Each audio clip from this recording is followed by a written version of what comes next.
What is up, Packers fans? Happy Thursday evening. We are post round one of the NFL draft. I'm your host, Andy Herman. You can follow me on Twitter at Andy Herman NFL. Today's show is presented by Luiges Pizza. Make sure to get yourself a extra thin and crispy pepperoni Luiges Pizza, my absolute favorite. I am enjoying one as soon as we are done here tonight, as soon as we are done wrapping up the Matthew Golden selection in the NFL draft. The Packers actually draft a wide receiver. Thank you so much to Luigi's for partnering with us all draft weekend long. Also have to tell you about Habish Rotier. Also so thrilled to be partnering with them. Green Bay fans know that building a great team is all about trust. If you're injured and need help, you can trust the team at Habish and Rotier. They've built a national reputation with cases they've handled influencing new laws and legal standards while maintaining compassionate hometown service to ensure you feel heard. I can vouch for that. They are unbelievable and amazing people. When you call Habish, you're going to talk to a lawyer directly. Their number is 800-242-2874 or 800-2HABISH. You can also find them online at habish.com. Habish and Rotier, national reputation, hometown service. Of course, visit them at habish.com, or for more information, again, call 800-2HABISH. The Packers do, in fact, select a wide receiver in round one. Matthew Golden is that selection. They do finally, it's been since Javon Walker, they take a wide receiver, somebody that is going to be able to come in and help this wide receiver core and bring in a ton of competition. Now, as I mentioned, this is our gut reactions video today. I'll have a full breakdown of Matthew Golden on tomorrow's show. We'll look at ahead to round 2 and round 3 and what Green Bay could target there. But this is just the immediate reactions to the Packers taking Matthew Golden. First of all, unreal scenes in Green Bay. Over 200,000 fans were in Green Bay for night one of the draft. That is unbelievably amazing. The scenes were epic. Everything went off perfectly, from obviously the Packer fans being great, all the fans being great. The draft did an unbelievable job. Mark Murphy, tip of the cap to him. It was everything that you wanted it to be. Green Bay, Lambeau Field in all of its glory. Kudos to everyone there. But of course, what we're here to talk about is Matthew Golden. Now, as you sort of get to this pick, right, there's these players that we want Green Bay to take. And you start going through the first 7 picks and you don't have anything, major game changing or earth shattering yet. Then pick 8's the first one. T-Mac, Ted McMillan goes 8th overall to Carolina. Then you've got Michael Williams going 11th to San Francisco. You've got Kenneth Grant, who goes 13 to Miami. Nolan goes 16 to Arizona. Then Shamar Stewart, 17 to Cincinnati. That was kind of the one that the real, I guess Kenneth Grant to some extent too, but Shamar Stewart, you're thinking maybe he does make it to 23. He goes to Cincy at 17. A lot of Packer fans exhaled. A lot of fans were ticked off. He was a very polarizing player. Emeka Egbuka goes 19 to Tampa Bay. Jahdae Barron goes 20 to Denver. And then Derek Harmon goes 21 to Pittsburgh. And who did that leave on the board? Who did we talk about yesterday in the preview show? 3 players that I thought Green Bay would be in on. Matthew Golden, Hairston, of course, the corner, and then Will Johnson. Those are the 3 that you're potentially looking at. Max Harrison, of course. Those are the 3 that I thought they would really consider at that spot. My prediction was Hairston. They end up going Golden. I'm thrilled with it, by the way. I would have rather Golden than Hairston, so that's the exciting aspect of this. But they actually, again, get their wide receiver, super speedy guy. We're going to talk about that in just a moment. One thing before we get to the selection and the breakdown of Matthew Golden that's a little bit interesting here. There were 2 trades that happened right after Green Bay. We heard Goody talk about that there were trades available when he was on the clock. A few teams called. We heard multiple reports when they were on the clock that teams were trying to call up and get to Green Bay at pick 23. We know 2 of those trades because one of them took place at pick 25 and the other one took place at pick 26. A couple picks right after Green Bay. So basically we know Green Bay could have had a version of this deal, right? The Giants traded pick 34 and 99 plus a 3rd rounder next year to get to pick 25. So maybe they could have got a little bit more from New York, but at minimum, they should have been able to get that deal. That'd have been interesting. Would you have been willing to go, to pick 34 and get a 3rd rounder, pick 99 this year, and a 3rd rounder next year to go back 11 spots? That trade was available. That's an interesting one to think about. Another really interesting one to think about is the Falcons traded pick 46 plus a 7th rounder and a 2026 first round pick from Atlanta, a team that could be bad next year. That could be a really early pick. So 242, a late 7th rounder, and a future first for 26 and 101. Now, Green Bay does not have pick 101. They have pick 124. That's 23 picks later in the fourth round, but they're picking at 23 instead of 26, 3 picks earlier in round one. So you're probably looking at, if they were to make that deal, take away the 7th round pick, take away, instead of the 101, give them 124. You're probably looking at pick 46 and a future first straight up for 23 and 124 for Green Bay. So they could have moved back 23 spots theoretically with Atlanta, basically given up a 4th rounder this year and picked up a future first rounder. Would have been a tough pill to swallow, right? Getting the first rounder would have been insane from Atlanta. Going into next year's draft already with 2 first round picks and having a team in Atlanta that you can cheer against all year, so you hopefully have a better pick from them, that would have been fun. But it would have cost you moving back into the middle of the 2nd round, basically, at pick 46, and you're giving up a 4th rounder this year.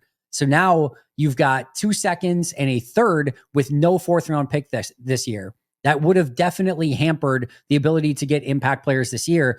But man, the tantalizing opportunity to get a Falcons first rounder next year. I'm sure there was a part of Goody that had to have been thinking like, oh my God, that would be amazing. But I think he probably did the right thing here in sticking at pick 23 in both of these situations. The Giants one, also interesting. 34, just moving down 11 spots, picking up 2 third rounders in the process. That's another one that you could make an argument for. But when Matthew Golden is on the board, you can understand why Goody would potentially want to take that pick. Let's break down Matthew Golden, because that's, of course, the crux of our conversation here today as we go through our gut reactions of the Packers' new wide receiver. 5'11", 191 pounds. As Goody said, kind of hits the Mendoza line on both of those at height and weight of just kind of what they consider. Green Bay draft guide, shout out to them. That's exactly what they put in their draft guide as well, just kind of right above that threshold. He did not have a relative athletic score because he didn't do enough testing. Of course, the big thing, a 4.29 40-yard dash. A incredibly fast human being. Again, you can't tell if he would normally be Green Bay's type of wide receiver because we don't have the full testing. Guess who felt they were Green Bay type of wide receiver? The Green Bay Packers. He was 20th on the consensus big board. Dane Brugler had him 15th overall in his draft guide. Daniel Jeremiah, who just put out his new 150, had him at 14th best player. Dane Brugler, 15th. Green Bay gets him at 23, a potential steal in the first round at 23 if that would come to fruition, right? Had a 74.3 PFF grade on 854 snaps in 2024. And his fit as a wide receiver is an outside guy that you can also move. One of the real allures of Matthew Golden is that he can play the X, the Y, the Z. He can play anywhere. You want to play him outside. You want to play him in the slot. You want to move him around a bit. You can do that. And he has the ability to do that. That is such a huge aspect of Matt LaFleur's offense, is playing every different wide receiver position if you can. And that's going to get him a lot more opportunity right out of the gate because he does have that ability to play multiple positions at wide receiver. These were my notes on him. These were from weeks ago when I put this together. This is nothing new that I put together today. So I didn't know he was a Packer when I put this together. So I'm not biased in any way. He could have gone to any team. I was expecting him to kind of go earlier. So these were my notes, unbiased before he became a Green Bay Packer. He's a natural hands catcher, can play outside or in the slot, very fluid, complete wide receiver, great speed after the catch, doesn't show a 4.29 40 on tape, but he's still very, very fast. Natural receiving ability, good change of speed within the route, an overall good route runner, things that he can improve. And I will get more nuance with his route running and releases as he gets in the pros and kind of gets a little bit more nuance and sort of skill set as he continues to become a pro at the position. He's a willing blocker on the outside, not a great blocker on the outside, not a good blocker on the outside, but he's a willing blocker on the outside. He's fast, but he's not super dynamic in any phase of the game. He's capable of coming up with contested catches, and he plays bigger than his height, which was something that they really loved out of Jaden Reed when they selected him, and how important that he was, how important that was when they drafted him. So that's a thing that they look for. If you're going to be on the smaller side, you better be able to go up and play big boy football and go get the ball, and Matthew Golden has that ability. Other things of note here. These were a little bit now after the fact. Those were my notes but it's worth noting that he had returnability. Brian Gutekunst brought that up. He has 2 career kick returns for touchdown. He did that in 2023. And that is if you go back to the Ron Wolf, right, in the Packers way, one of the things that they always taught to look for in wide receivers was returnability. Guys that either had kick return or punt returnability, because it was usually those guys that were going to be best after the catch as wide receivers because they knew how to make guys miss. So the fact that he does have that return ability, just A, is a nice factor to have if you want to use him as a returner, but B, it usually, relates to having a little bit more run after the catch ability as well. Goody said in his press conference that he thought he had some of the best hands in the entire draft. So for a team that's had just a little bit of an issue with drop passes lately, you can see why maybe that would be of some value to Green Bay. He also said he's authentic and genuine, loves football, and he said his ability to stretch the field outside the numbers is really, really important. Green Bay needed that guy, somebody that could stretch down the field and be a difference maker as a deep threat. They have a 4.29 guy in Matthew Golden who knows how to separate, who knows how to get open, and that is going to be a huge, huge piece potentially for this offense if Matthew Golden is who they think he is. I believe he can come in and make an impact right away. This is going back to my notes prior to him being drafted. I said, quote, should come in and make an impact right away, has the ability to develop into a nice number one wide receiver, but at minimum should be a really good number two and sooner rather than later. How he fits in Green Bay is sort of that deep threat, but a player that you can play at all three spots. You can put him in the slot. They don't probably need to because you've got Jaden Reed, Dontavian Wicks, McCole Hardman. We'll see if, Bo Melton, we'll see which of those guys, with Hardman and, Melton make the team and things like that. But you've got multiple guys that can play there. But guess what? Golden can play it as well. But you can play him outside. He has the ability to win short, intermediate, and long. If you get him in on the bubble screens, he's fast enough to take it anywhere. He's not the most dynamic guy with the ball in his hands, but he can be utilized that way. In intermediate routes, he's a good enough route runner, good hands catcher, and finds ways to get separation. And then, of course, he's got that speed down the field as well. So, again, I do think that he fits at any of those spots. And here's the beautiful thing with him. We saw last year, Dontavian Wicks take a step backwards. Jaden Reed take a step backwards. Romeo Doubs did not take a step forwards. Maybe it wasn't backwards, but it certainly wasn't forwards. And now Christian Watson's hurt. Bo Melton and Malik Heath, no substantial step forward, right? You are adding in a first-round pick. Message sent to the wide receivers. There will be competition for every snap. Dontavian Wicks, Christian Watson when he's back, Jaden Reed, Romeo Doubs. Guess what? They just spent a first-round pick on a wide receiver. Everyone, if they want snaps at wide receiver in this offense, is going to have to earn them. That goes for Matthew Golden as well, who, by the way, has a reputation for being very competitive in those situations. So there is a new guy there that is going to, I think, raise the level of everyone else, which is exactly what that room needs. Not only are you getting a good wide receiver, you're putting pressure on some of the other wide receivers in that room.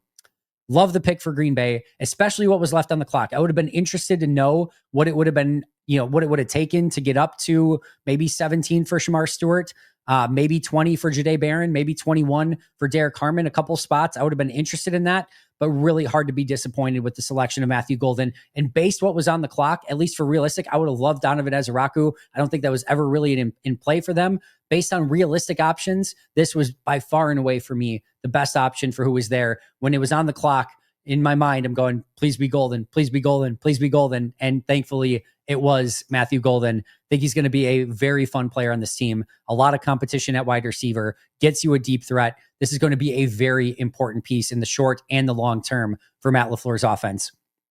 Obviously, now that leaves you with no corner, defensive tackle, or defensive end in round one.